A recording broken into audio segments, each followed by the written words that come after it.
Reflexiones amazónicas con David Landa.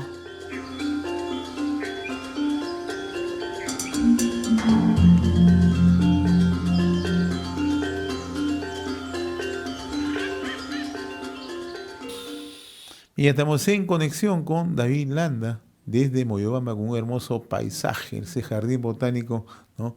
Con un paisaje bellísimo, ¿no?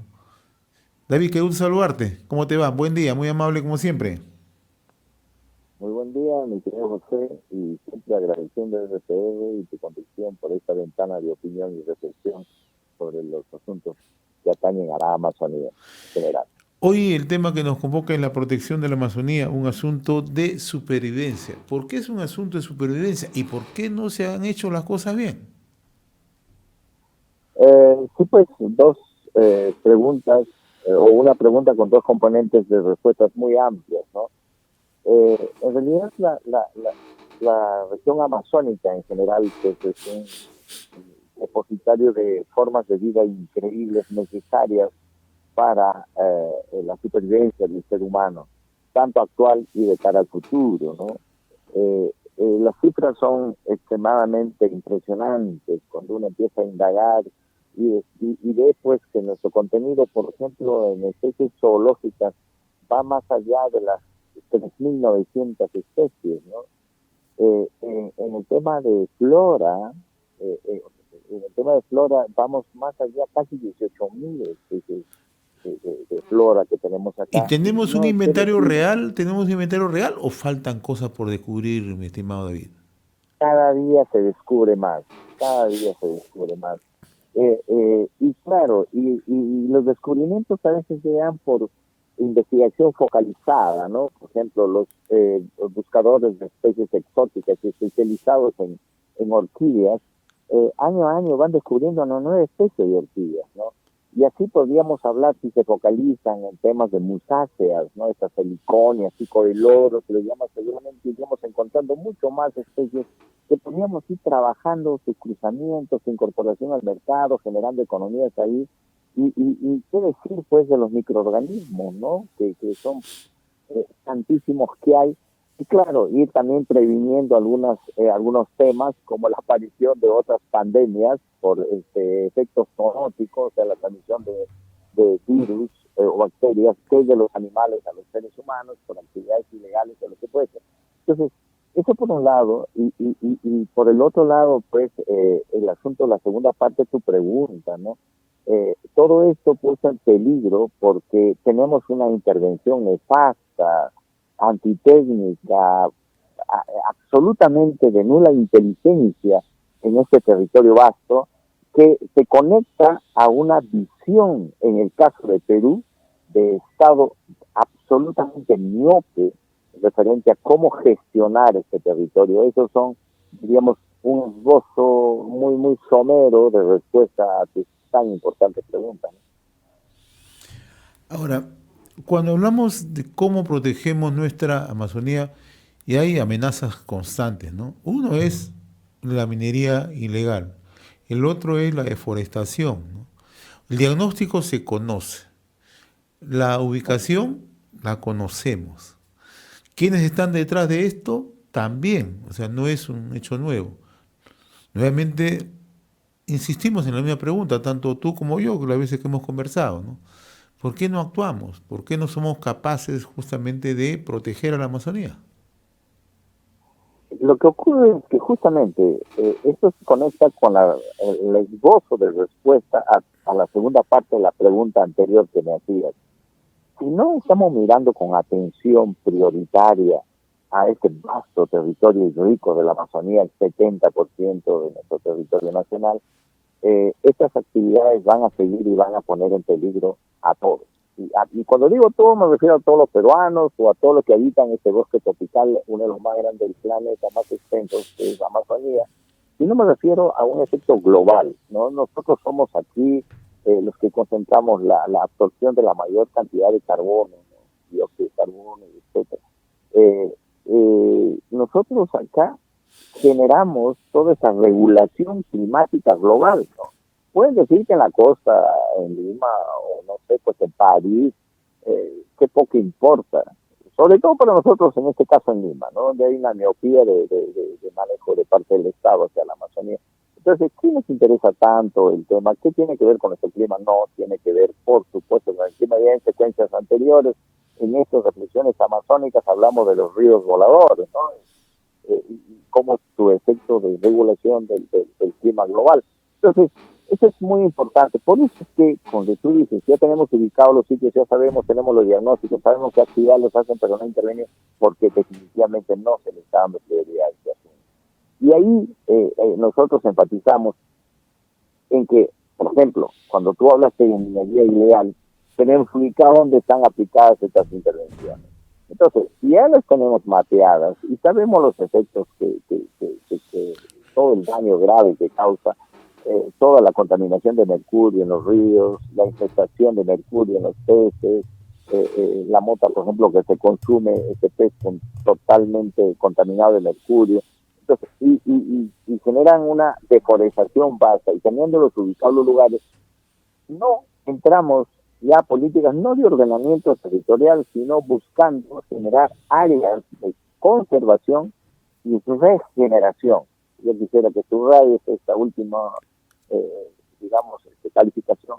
Necesitamos tener áreas protegidas, o sea, generar áreas reservas, ¿no?, para protección y regeneración. O sea, estas zonas intervenidas ya deberíamos empezar a pensar de categorizarlas como tales. Yo agarro, pero ¿qué vas a proteger en ese espacio que está totalmente depredado?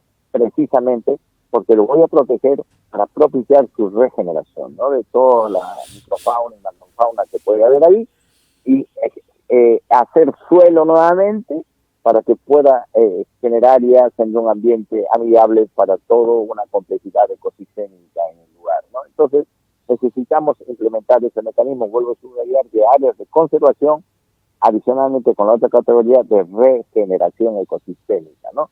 Entonces, eso, por ejemplo, ya son políticas que tenemos que empezar, o conceptos que tenemos que empezar a discutir para convertirlos en políticas nacionales, ¿no? El otro tema es la investigación, ¿no? En la Amazonía necesitamos investigar lo que tiene su contenido para incorporarlos a las actividades productivas, económicas potentes, ¿no? Por ejemplo, en el tema piscícola, ¿no? Tenemos ahí unas especies como la doncella, que ya el Instituto de Investigación de la Amazonía Peruana ha hecho trabajos muy serios científicos y han logrado ya empezar a trabajarlas en piscigranjas, o sea, trabajarlas en cautiverio, han logrado domesticarlas para la alimentación asistida con pellets, porque son peces muy caníbales cuando son alevinos y muy voraces, se comen entre ellos y comen todo lo que se mueve, y su nivel digamos, de rendimiento era muy bajo, ahora ya están con una supervivencia por arriba del 95%, y es una actividad con una carne extraordinaria. Ese tipo de investigaciones, y estoy hablando solamente de una especie, ¿no? Ahora tenemos especies de flora que son importantísimas, que tienen propiedades medicinales, alimenticias y lo que fuese. Y eso, mi querido José, caminando a trabajar, a construir la seguridad alimentaria de este territorio, ¿verdad? En ese camino. Pero es poco lo que se hace, ¿no? ¿Y por qué? Porque no se mira a la Amazonía con una mirada preferente, que no es solamente no toques, no hagas para que se conserve y románticamente lo tengamos, sino de ahí van a salir potentes iniciativas económicas, productivas, empresariales, ¿no?, que pueden robustecer un poco más la economía nacional, tal como lo está haciendo ahorita la industria en la costa, ¿no? Lo que acaba de señalar es bastante puntual, ¿no? ¿Por qué no apostamos por temas de desarrollo sostenible cuando se dan todas las condiciones, ¿no? El tema de la forestación, por ejemplo, genera empleo, genera ingresos y es una potencialidad en el plano económico. La Amazonía tiene los espacios suficientes para hacerlo. El gran problema es, ¿no hay inversionistas o es que hay sectores interesados que frenan ese avance? Lo que ocurre es que no hay políticas claras, ¿no? Para promover la actividad forestal. Se hacen esfuerzos, por ejemplo, en San Martín, se ha trabajado la zonificación forestal, ¿no? Y en esta zonificación se identifican las áreas que tienen esas cualidades para desarrollar actividades forestales. Entonces ahí necesitamos sí que le pongan un poquito más de atención y diríamos, energía a este tipo de trabajos técnicos que ya se han hecho para convertirlo ya en políticas públicas, ¿no? O sea, el Estado regional ya debe convertirlo en políticas públicas y el gobierno regional ya debe generar también iniciativas legislativas, porque no te olvides que los gobernadores regionales tienen la capacidad de generar iniciativas legislativas y la potestad de ir al Congreso y pedir un espacio y exponer su iniciativa legislativa para que sea aprobado como un congresista más, ¿no? O sea, entonces, pero eso no se está haciendo porque se quiere y se delega solamente a la Asamblea Nacional, al Congreso Nacional que pueda legislar en esto. Entonces, esas herramientas y esas, digamos, fortalezas jurídicas que tenemos no están siendo utilizadas para generar estas políticas públicas. En San Martín estamos haciendo los intentos y seguramente, como tú dices, en poco tiempo vamos a tener la promoción de la inversión privada productiva en áreas como el tema de los negocios forestales, porque definitivamente son muy potentes. Pero ahí también hay que romper pues la resistencia de algunas ONGs muy interesadas y que ya sabemos que tienen un discurso conservacionista a ultranza simplemente para sacar fondos que generalmente van a los bolsillos, ¿no? Entonces eso hay que decirlo también con toda claridad y empezar a separar la paja del trigo, ¿no?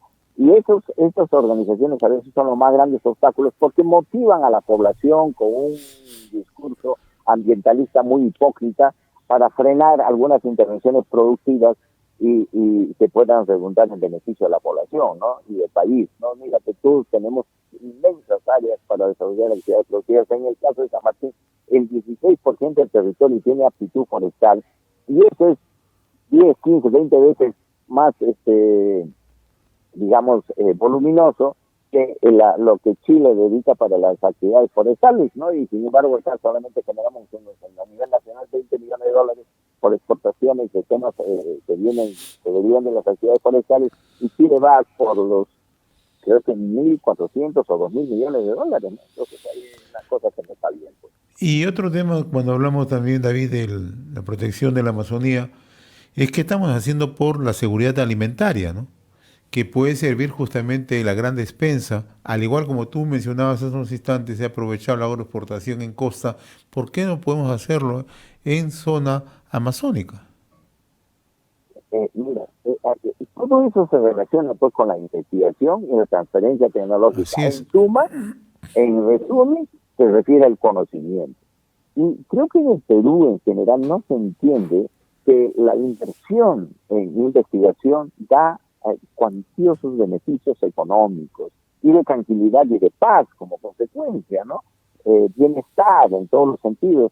Decía el presidente de Prociencia en una reunión que tuvimos la semana pasada en San Marcos, que por cada dólar que se invierte en investigación retornan $7, que tiene $7 de retorno. Es impresionante, ¿no? Y la verdad es que sí, porque la reflexión es simple, ¿no? Por ejemplo, este es un celular, un smartphone, que si se me valora y quiero venderlo al chatarrero, no me va a dar ni 3 soles, ¿no? Porque es plástico y no vale para nada, ni para jugar carrito.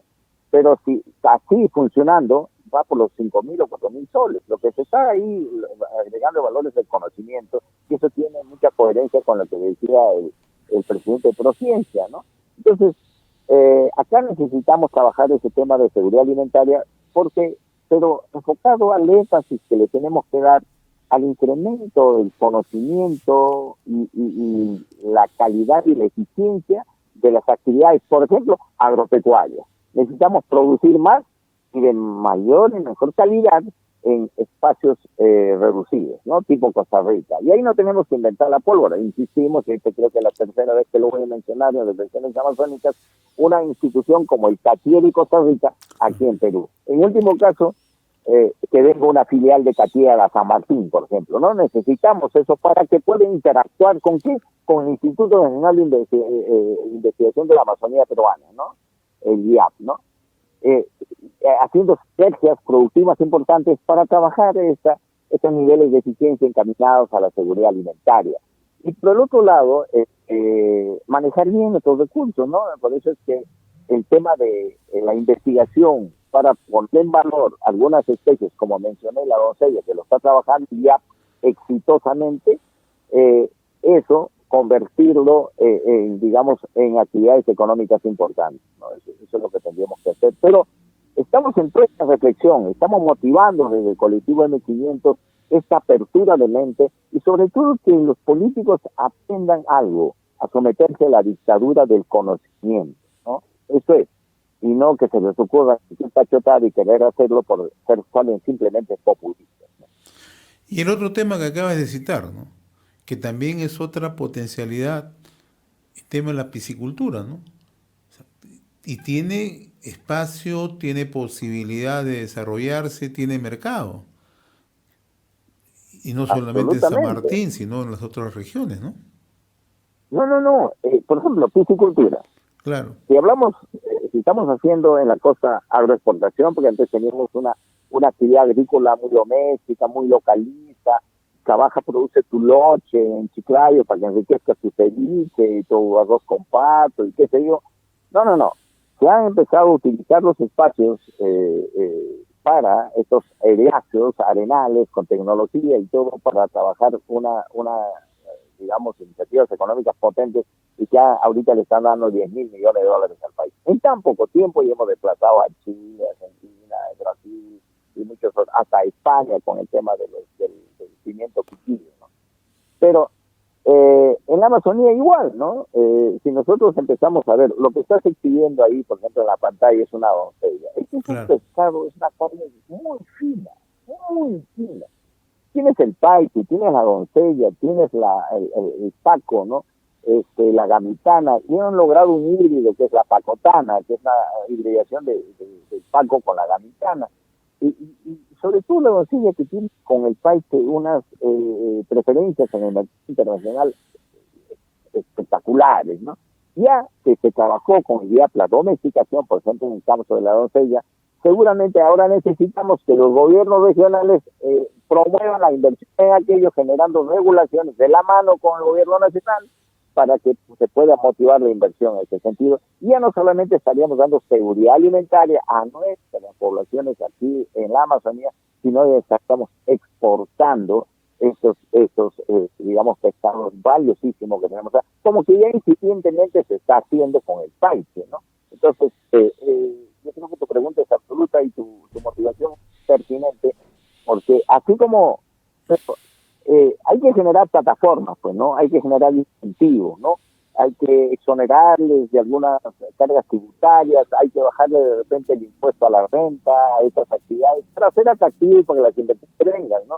Hay que cargarles de algunas demasiada carga de regulaciones ambientales, hay que ser pragmáticos, conservando siempre los equilibrios que se deben mantener en el medio ambiente, en los ecosistemas, y generar las iniciativas, y eso es lo que hace Colectivo M500. Por ejemplo, yo mientras estoy ahorita en la reunión contigo, aquí en las reflexiones amazónicas, ya en el auditorio de acá del Jardín Botánico se está reuniendo un equipo de técnicos donde vamos a tratar algunos temas energéticos. Fíjate, siendo sábado, a nosotros no nos paga el Estado, pero si no participamos, ¿cómo generamos esta reflexión? Si los que saben, los técnicos, no empiezan a contribuir, y generalmente los técnicos más exitosos no están en la administración pública porque no están debidamente remunerados, y generalmente ahí no hay, pues, digamos, una competencia meritocrática, sino a veces el compadrazgo, se compran los diplomas para que vaya a la evaluación en el tema de la legislación y de servir las acreditaciones, y se contratan por peso, no en una balanza, ¿no? Entonces, todas esas cosas tenemos que ir corrigiendo ligeramente, y ya acá estamos trabajando con el gobierno regional y las cámaras de comercio de una manera articulada para que estas propuestas sigan teniendo peso y podamos construir lo que ahora llaman una adecuada gobernanza, ¿no? Muy bien, mi estimado David, como siempre, gracias por atender estas reflexiones amazónicas de cada sábado. Y seguiremos conversando semana a semana, ¿no? Desde Moyobamba, ¿no? Y además compartiendo el interés, pero la preocupación de que los principales temas se pongan en relevancia, ¿no? Que formen parte de una agenda y nos alegra, porque sabemos que desde el colectivo Moyobamba 500 años están haciendo todo este tipo de esfuerzos, ¿no? Así es, mi querido José, agradeciéndote profundamente por esta ventana de opinión, de reflexión y de propuestas que hacemos a través de RTR. Muchas gracias. Hasta el próximo sábado. Muchas gracias. Conversamos con David Landa desde Moyobamba. Él es economista, ecologista, integrante del colectivo Moyobamba 500 años en Reflexiones Amazónicas. Reflexiones Amazónicas con David Landa.